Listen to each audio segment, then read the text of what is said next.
your destination for first content, updates, and gaming. Welcome to the fun. Competition season is here. Head on over to thebluealliance.com to catch all the events each week. Don't forget to submit your clips of the week to discord.gg/first updates now. Vote in the FRC Top 25 and play in our free fantasy pick'em. Catch fun shows live on Mondays and Tuesdays at twitch.tv/first updates now.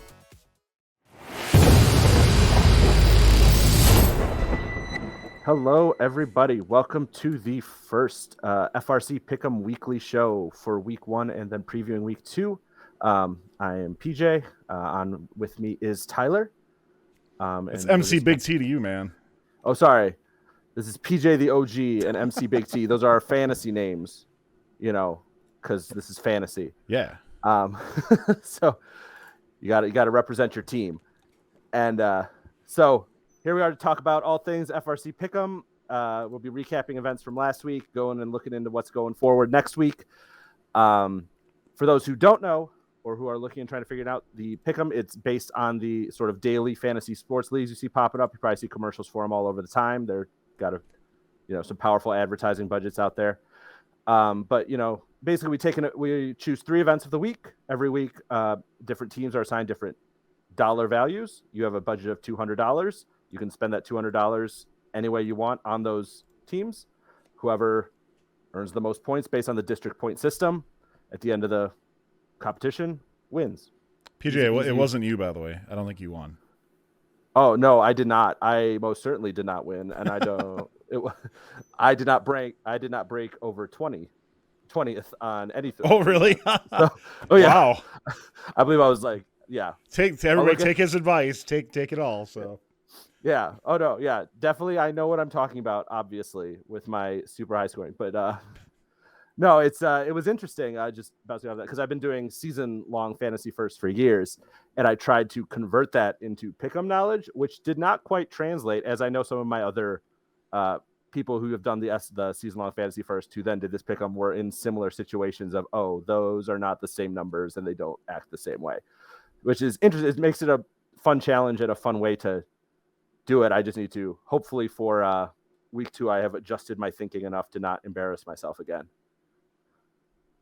But so we had 3 different events for this week. But by the way, if you're not familiar with the pick'em on this, the values, by the way, are based off of ELO, and they're based off of old ELOs until stuff gets updated as well too. And it's always going to kind of be a week behind because by the time we open up pick'em, the ELOs aren't fully updated for the current week. So it really allows you to kind of pick and choose which values are out there. But PJ, let's hop into Waco. Talk a little about some value picks. Who did well, who didn't do well, PJ, and and let's talk more about Waco event. Yeah, so Waco down in the Texas District event. A lot of really good teams. Your top 5 scorers of teams. So our top points were some standard ones you expected: 148, 3310, 1477, 624. The one that surprised me actually was 2881, who came in with, I believe, 52 points scored, which was a surprise to me and made them. They were definitely a good value pick. Their price, but so those were sort of your top 5 scoring teams. But your best value picks overall, what you're going to start to see is there's sort of a running theme with some of your value picks will obviously be like your third robot of the first alliance gets a ton of points because they do. Like they teamed up with 148 and 3310. It was 8858 was probably your best value pick with sort of a plus 15 differential on cost to points scored. So that was, and they were the third robot of the winning alliance. Some of these other value picks that were there, 8528. Actually, they ranked 9th, ended up captain of 7, got bounced in quarterfinals. They were definitely a high value pick, if I had the correct list on my screen. But yeah, they were only cost $21 to play, ended up earning 27 points, which put them at sort of a point differential of plus 9. Another high scoring team was 2687. They ended up ranked 5, captain of the 4th Alliance, semifinalist. Another huge point differential there. So those were some of your best value picks. And then the fun ones to talk about are, of course, our duds, right? So one of these near and dear to my heart because they were on my lineup and are part of the reason I picked 28th at this event. Probably my biggest dud that I saw was 27-14 BBQ. I think that was a lot of people. They were like in 2020, they were like rank 1. They won their event, looking great. Everybody high on BBQ. They come in and they earned a grand total of, I think it was 21 points. 21 points, which for their price of $41 was not the best. Yeah, I mean, a couple other duds just looking straight up on the charts here. $29.69, $18, but only 6 points out there. If you spend a little bit more on $58.66, not great value there as well, too. Yeah, by the way, I'll give shout-outs to Apprentice, by the way, who 2687, who actually picked 2468 to be part of their alliance. So I thought that was pretty cool with that. It's always fun to see when the not lower team master. Yeah, and we have something in the clips of the week for that, I know, where they made some weird joke like that, which is funny. But yeah, that was it was pretty interesting to see something like that. I think in most of these you're going to find there's going to be that one like rookie team who ends up doing really well for your value, and it's just sometimes it's almost luck of the draw, right? Because you're not going to get the points if they're the last pick of the draft, right? You're not going to get any seeding points because you get points are based off of essentially how district points are, with the exception that in elims you just get 5 points per win if you play. So that's what you're saying, man. You're getting all those points for those play points in playoffs. Yeah. So if they just play every one and they win 6 matches, that's 30 points right off the bat. Yeah. And you're already giving out, for $21, you're already getting over a point per dollar for something like that. Mm-hmm. Yeah, I think the 88-58, I think their point score was 42. Yeah. So 30 of those points just came from if they don't get picked and win the event, they get 12 points, and that's the name of the game, right? Let's talk about some teams that did quite well at Waco and see which ones end up taking the top here, and kind of a common theme amongst really kind of two main teams, right? 140 and 3310. Which, not too surprising, right, that to see them out there, but sometimes those really expensive teams don't pay the dividends that you want, but this time they did. 1477, which would be is Texas Torque. Why am I blanking? Yeah, thank you. With that, and it's been a couple of years, guys. So, so them obviously going with so Coolio and Minecraft taking on there. By the way, every single one of our winners is going to get a $15 gift card. However, if you tie, we just randomly draw. And who do we pick? Coolio was randomly selected to win the $15 gift card. So check your email for that. We'll be sending you a gift card on that. Any other teams that you see in here that submitted that you want to give call outs for or anything like that? Yeah. There was one, and now I'm looking at it and I lost him.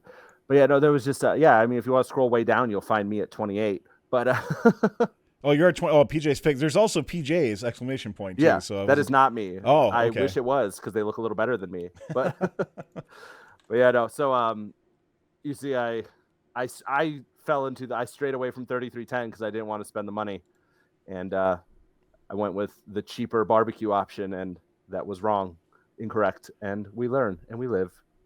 One of the things that we've been really trying to do with Fantasy Pick'em is you'll see there's a fun test on some of these, and it's just literally picking the lowest number of teams as cheaply as possible to get as many teams. And there have been times where the fun test is the best pick, and we are really trying hard to make it not that way. So you can't just draft like a bazillion teams onto your fantasy team. And it looks like for all three of these events, I think it worked. I think we got to a point where you can't do that anymore, and it's just by changing how much deviation there is between teams, or how much the point value is between values. And I think right now it's 0.125 points per elo rank between teams. So, and I think that's kind of been a good sweet spot for us as well. By the way, person saying Chipotle better than Taco Bell, you don't have a very convincing argument with how well you did. So just saying on there.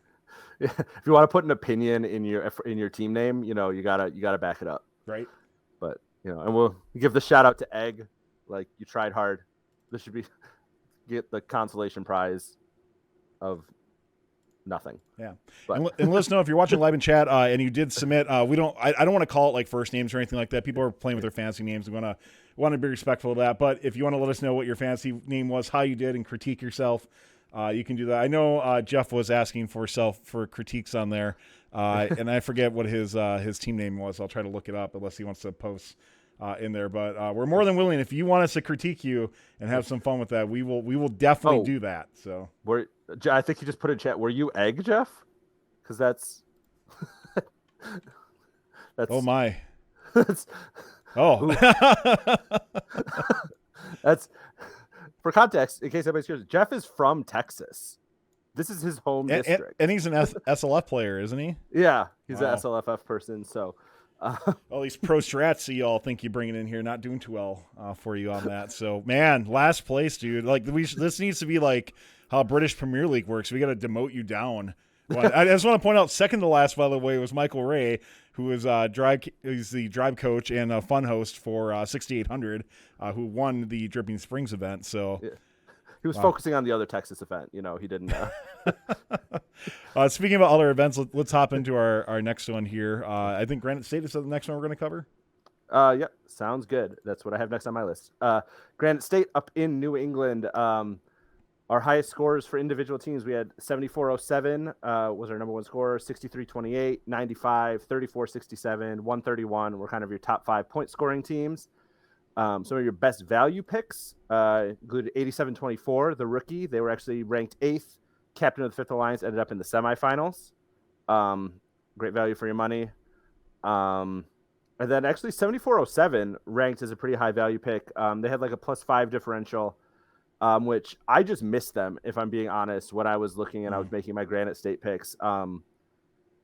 They slipped completely under my radar, and they were definitely a good price for the money, and I have been kicking myself all week about it. Like I said, even though they weren't cheap, they were still a $42 team.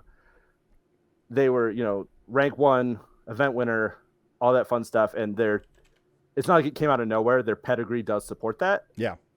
And that was so I see Connor H in chat, who is actually who was the winner of the Granite State event. He did not miss 7407. And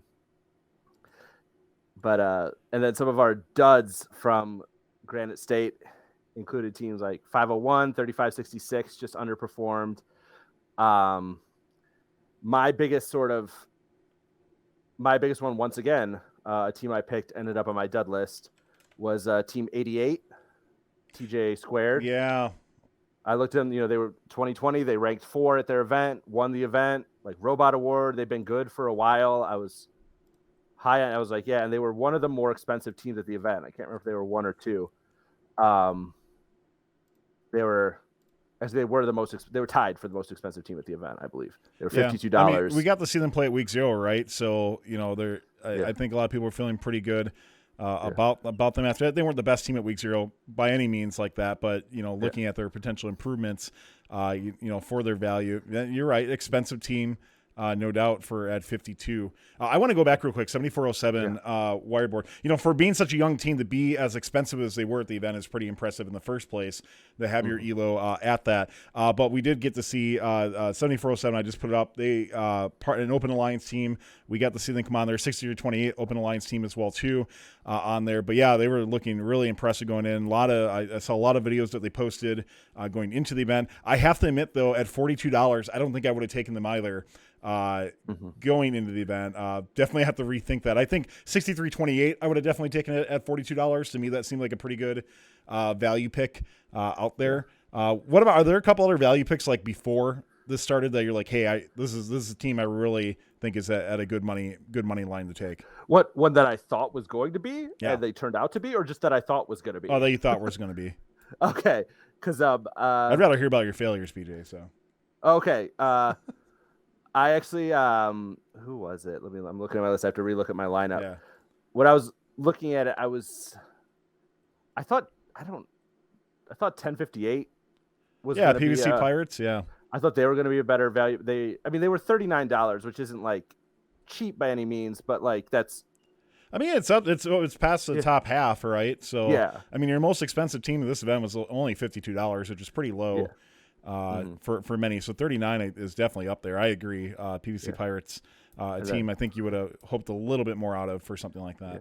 And then the one that my value pick that I did take and that worked out was 87-24 Mayhem, the rookie. They had a really strong showing at week 0, and I think. They're number 5 Alliance captain this week, so great points coming from that as well. Yeah, and because they're a rookie, and kind of anybody who looks at it knows the rookie number is $21 for whatever. I don't know where that number came from. Just ELO wise, it seems about right. But so rookies you'll generally see at the $21 mark, and so $21, and then they scored 39, 40 points somewhere in that range. Definitely had that plus. They had like a plus 18 on their delta.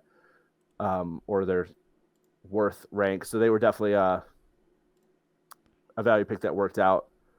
Man, we got to pick events that like get their videos up on Blue Alliance quicker. So Texas and Granite State don't have videos up yet. And by the way, I had somebody from New England like DM me on Cheat Delphi that said, "Hey, I help run the webcast. We're going to have a much better plan this year to get this stuff up right away." And just saying, not out yet. So it would be kind of nice to have that out there. So I mean, I didn't really look at your event to see if your camera angles and stuff were better. I hope they are, sort of thing. But I mean, come on, we got to get this stuff going. I know it's a lot. It's an undertaking. Trust me, I've spliced plenty of events myself, but it'd be great to have some of these so we can show some video pretty readily as well. Yeah, and then our winning line. So, like I mentioned, just because I saw him in chat, Connor H was our winning participant, and actually he spread out. I feel like I think he's the only one who won, but he had 5 teams in his lineup, so he got some really good value with his picks. He went with 95, 34-67, 63-28, 74-07, 87-24. So he obviously was paying attention to 87-24, obviously paying attention to 74-07 like I was not. I believe he coaches 63-28, so he knew what was going on there. And I believe 34-67 and 95 were both also at week 0 too. 34-67 was for sure, and 95's, if they weren't, they're open alliance, so everybody's seen everything. Yeah, 95's been putting out tons of videos and stuff on their build log. Yeah, so it's definitely looks like the strategy there was sort of to go for teams that, or it seems like the strategy was to go for teams that had revealed or been seen before and sort of cash in on that and not the unknowns. Yeah. Which, if you have that info, great. We got to keep moving on. Actually, time's running out pretty quick. So let's go to Waymeport Regional. Talk about that a little bit, and then we'll do some previews for week 2. Don't forget, by the way, head on over to the Fun Discord if you want to play in this. They close by end of Wednesdays, which means whenever I wake up on Thursday, the polls close or the submissions close. So Juan on me, whatever. We'll do H-Port. We'll do the California event, as I've been calling it. What do you got at H-Port here, PJ? All right, I will do it fast. Best value picks, I had like 589, who was the third robot of the winning alliance, and then 8006, rank 14, captain of 8, quarterfinalist. 4415, who even though they were expensive, they did perform above expectations with a rank 4, captain of 3, semifinalist. Some of our duds from that week included 687, 5285, 5012 Griffin gear, and then 968 and 1836. Were both not great. No, I mean 968 was a box on wheels. I mean, they were not a box, but it was just a drivetrain. Coming out of Rock, which is a team that I've known for a long time. That was very interesting to see. There, but bad value for sure. Yeah, and then the winning lineup came from Mentor Built, with somehow they went all in on big money teams between 359, 1678, 4414, and then 4501, who, like I said, 4501 I didn't mention, but they were right outside of my list of the best value. They're definitely a good value pick. Yeah, I think 4501 is what put them over the top for sure. That's Humans, by the way, a team I've heard of a few times, but not usually I hear about them kind of being in the mix a little bit. And Humans, they got out in the quarterfinals, but HC Alliance captain still going to get them some points from the district wise, and still had 8 wins as well too. Yeah, and I believe they were priced relatively low, just based. They were a $30 team. Sure. So, and I think they scored like 30 points. So they went about 1-to-1 point for dollar, which isn't atrocious when you're stacked up on the other 3. And then this was my worst event. I came in 36th. So we're just not even going to talk about my picks. But So we got a couple minutes, and then I think we should just go to some quick previews. All right, yeah, let's talk about Southern Cross Regional first. Yeah, so Southern Cross, our first international event we're doing, or outside the U.S., I should say. A few things I noticed when I was looking at the teams that have already submitted, like the lineups I've already submitted. 4613 is in every lineup. Every lineup that's submitted so far is 4613. I think all but 2 had 5985 Project Bucephalus. And then 3132 was probably the third most common choice I saw, Thunder Down Under. So those are kind of your 3 big choices. And I personally put 4613 and 5985 in my lineup. That ends up being half of your budget. But at the same time, based on history, they're probably going to, if they don't team up to win the event, they'll be in finals against each other. I'm taking Barker for sure at 54. I'm going to be honest with you. I think the rest of my lineup, I'm going cheap, and I'm going to load up. I mean, you have teams that are sub $20 on this, and to me, like just getting some wins and then getting the luck that one of them might get drafted into a number 1 or number 2 seed alliance, I think it's going to pay off better dividends than front loading your team. On there. Nothing against Project Bucephalus, great team for sure. But to me, like I'll take the one heavy hitter, and if I'm going to pick between any of them, I'm going to go with Barker for something like that. For sure. And then one team I think is being slept on that's near the top, but not the most, is 7433. They won the off-season Southern Cross competition this past off-season with 4613. They've actually never ranked below 6th in an Australian event in team history. So 7433 has a really strong track record. I think that they're going to surprise some people, and I did not see them in many of the lineups that have been submitted so far. So they're kind of they're not the cheapest team by any means, but I think they're being slept on a bit because I think they're going to perform. They're a $32 team, and I think they're going to perform above that. Let's head over to our next event, which is going to be Electric City, the Old Palmetto Regional. Yes. So this one, a little bit more mixed, no like strong like Barker here. Probably 4451 Robots Garage looks to be the most common choice among teams. 4020, 364, 1102, 4265 are also all common choices among people. I'm hesitant to pick 4265 for this event. I did not, because traditionally they are very rough at their first regional of the season. If you look back in their history, they haven't ranked above 22nd at their first event since 2014. They're really strong. I really like 364 at $47 for this event. You look at some of their past history on there. They have had a couple events where they've been extremely dominant out there. And even though they're the third most expensive team, that would be I think a great pick for something like that. Yeah, I personally went with 4020 above them. Sure. Like when I was going with my expensive teams, I went with Cyber Tribe because I think, I don't know, it was a toss up. I could have you could get them both, right? But I sort of wanted to hedge my bets on a couple of the cheaper teams as well. One of the cheaper teams I'm looking at is actually 1293, the Panda Maniacs. They've actually kind of been on an upward trend. When I've been looking at kind of their TBA stuff, like they've been ranking higher and higher, making slightly further. Like they've been ranked, I think they ranked top 8 in 2020, and like 2019 they were like 10th and 12th at their events. So I'm looking at them as an upward trend, and it'll be interesting to see whether 2 years off has helped this development or has caused some sort of regression, which is what we're seeing with a lot of teams after 2 years of COVID. Is what did they do in those 2 years to maintain what they were doing, and what's going to happen? Let's head over to our last event as we start to wrap up. The Oklahoma Regional is going to wrap up our week 2 events. All right. As of the time I looked at this, I think more people have submitted now that I, look at the screen as you scroll. 1619 was in every lineup except like 1 or 2. They're the most expensive team there, but also like Upper Creek is by far and away the strongest team there. It looks like they had, they won their skills division. They won all that. They show that they've been doing stuff throughout and keeping a strong presence throughout the COVID protocols. Other common teams being picked, 3284 and 4499, 1806, 6424. I like 3284 and 4499. I feel like 4499 Highlanders was a bit underpriced. I agree. Totally. That's an instant buy for me. Oh, yeah. I saw them I think they're at 40. $40. Memory serves. Yeah, I saw them at $40, and immediately I was like, nope, no question. I'm taking the Highlanders. I like 1806 at 34 as well, but I still think that's a little bit of a risk pick at their money amount. But to me, it's just 34 such a good value to get that for the potential upside that team brings. Yeah, and then my sort of lower money, maybe sleeper pick. Once again, based on my scores, I probably don't know sleeper picks, but I had 3792. The Army Ants quietly they won their skills group in 2021.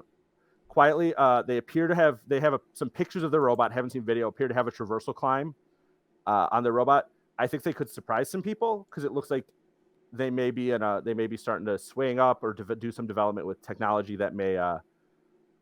I think $37.92 might be a cheaper value that might surprise some people, so I threw them in my lineup.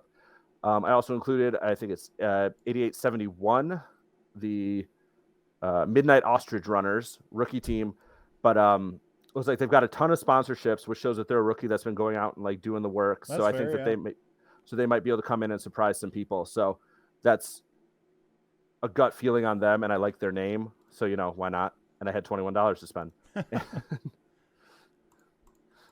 All right, I think we are out of time. We got to get ready for the FRC Top 25. PJ, take us out, and we'll have some more things coming up for next week as well. Yeah. All right. Thank you for tuning into the FRC Pick'em Weekly. Special thanks to all those who clicked that follow button. Oh, my script disappeared. That's all right. I'll improv it. Yeah, make sure you click that. I got it. All right. Or stepped up to keep fun with a Twitch subscription or donation. Your support really helps us continue to make great content. Don't forget you can watch FRC Pick'em Weekly archived at youtube.com/firstupdatesnow, and you can catch us live on Tuesdays at 8 p.m. Eastern during the competition season. If you're watching live, stay tuned for the FRC Top 25 for Week 1. Thank you to Tyler for coming on with me. On behalf of our producer, Tyler, I'm PJ. Thanks for watching, and good luck to all teams competing Week 2 and beyond. See you next week on FRC Pick'em Weekly. Competition season is here. Head on over to thebluelines.com to catch all the events each week. Don't forget to submit your clips of the week to discord.gg/firstupdatesnow. Vote in the FRC Top 25 and play in our free fantasy pick'em. Catch fun shows live on Mondays and Tuesdays at twitch.tv/firstupdatesnow. Don't forget to like, subscribe, and ring the bell to stay up to date on our new videos. Keep the conversation going and provide your input to our content. Watch our live shows at twitch.tv/firstupdatesnow. Join our Discord at discord.gg/firstupdatesnow, and check out Fun FTC on Facebook, Instagram, and Twitter, and First Updates Now on Facebook, Instagram, TikTok, and Twitter.